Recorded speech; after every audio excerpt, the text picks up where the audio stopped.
ago, in a fairy tale kingdom, there reigned a king and queen who, although they had everything that money could buy, were sad because they had no child to love. They lived in a palace surrounded by a beautiful garden that was cared for by 6 flower fairies. Once there had been 7 fairies in the garden, but the 7th, Deadly Nightshade, had been sent away because of her wicked and cruel ways. One summer evening, the flower fairies heard someone crying. It was the queen. She was sitting all alone in the garden. Oh, how I wish I had a baby girl to love and care for, she sobbed. The flower fairies were sad for the queen, and so, with a flick of their magic wands, they granted her wish. By the following summer, the king and queen were the happy parents of a lovely baby girl. They decided to call her Rosebud, because she was as beautiful as a little rose. The king and queen organized a party to celebrate, and invitations were sent to all the people and fairy folk in the kingdom. All that is, except one. The day of the party arrived. There was laughter and music and singing and dancing. The guests presented their gifts, and baby Rosebud cooed her thanks and smiled sweetly. There were presents of all kinds, including a pretty doll and a musical box that played a soothing lullaby. Finally, it was the turn of the 6 flower fairies. They waved their magic wands and gave baby Rosebud the kinds of gifts that only good fairies can. My gift to you is happiness, said the sunflower fairy as she glimmered. Mine is gracefulness, said the lily fairy as she shimmered. My gift to you is loveliness, said the violet fairy very prettily. And mine is that of cleverness, said the pansy fairy, cute and wittily. My gift to you is kindness, said the rose fairy, perfuming the air. She then kissed Princess Rosebud gently and softly caressed her hair. Then, suddenly, there was a thunderous noise, a flash of green light, and a piercing cackle. The guests all gasped and shrank in terror as they saw the wicked fairy, Deadly Nightshade. I have come here without an invitation. Why didn't you invite me? I am the most important fairy in the kingdom. Oh dear, you must be the old fairy who lives in the tower. We're sorry, but we hadn't seen you for so long and have forgotten all about you. Did you indeed? Well, you won't forget this. On your daughter's 16th birthday, she will prick her finger on a spindle and die. Don't cry, my queen. Guards, find that old fairy and make her remove the curse. Your Majesty, I cannot undo the curse, but with a magic spell I can change it, so that your daughter will not die, but shall sleep for 100 years, until a handsome prince finds her and awakens her with a kiss. Burn all the spindles and spinning wheels. Anyone who dares to disobey this order will be executed. Oh, Your Majesty, this won't change a thing. The curse cannot be undone. Quickly, dear fairy, cast your spell. She will not die, but fall asleep for 100 years, after which a handsome prince shall find her softly sleeping. He'll kiss her gently, and she'll awake to be in his love's keeping. There was a sigh of relief from all around. Even so, 100 years seemed a very long time to be asleep. The king ordered that all the spinning wheels in the land were to be burned immediately. He then thanked the guests for coming, and the party was over. Princess Rosebud grew up to be kind and sweet-natured.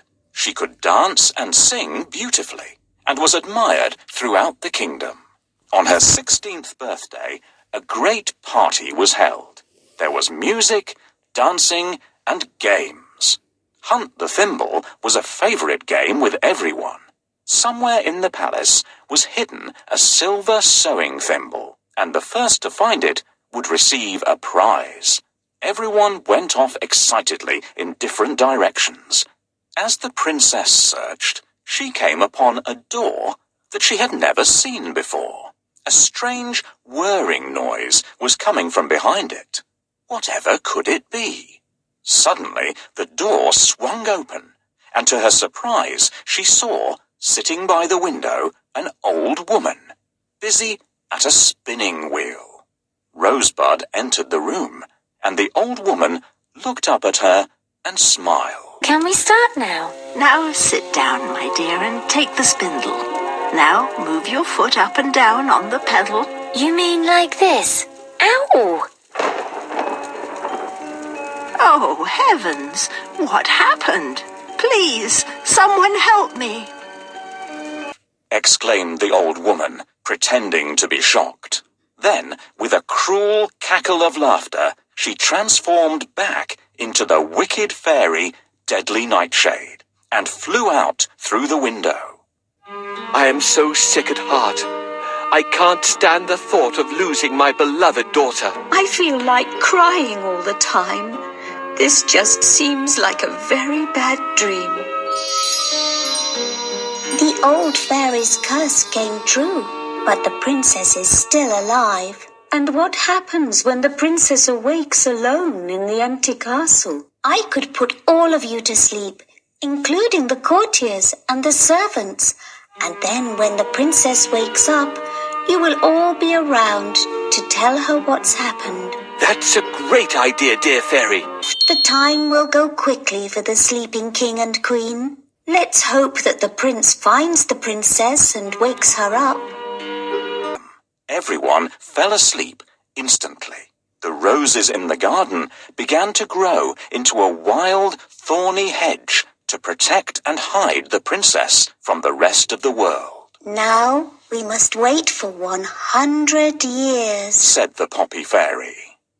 100 years later, the story of the Lost Kingdom and the beautiful sleeping princess had spread far and wide. It is only a story, one king told his adventurous son. But if it's true, I shall find this sleeping beauty and make her my wife, replied the prince.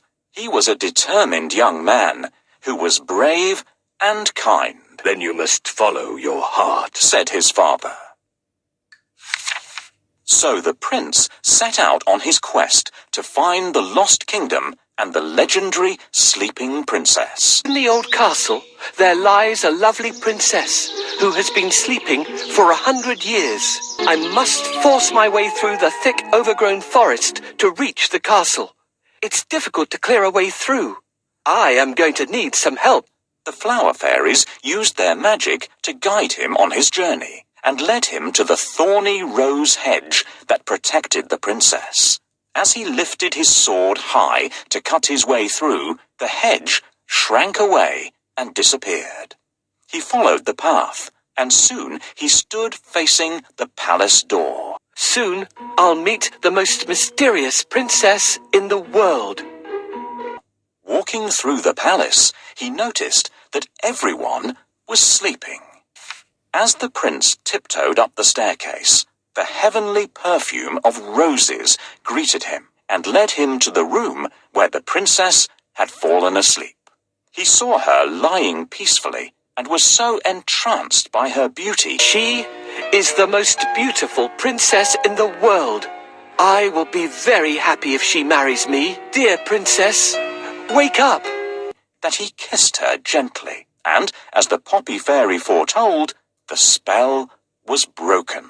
When Princess Rosebud opened her eyes, she saw the handsome prince by her side.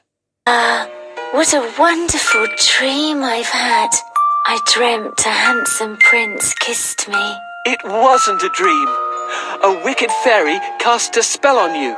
I kissed you to break the spell. You're free now. I'm so grateful to you, Prince. Let's go to the castle. I'm so excited about seeing all my loved ones. She felt her heart beat and knew instantly that she was in love. At this very moment, everyone in the palace awoke.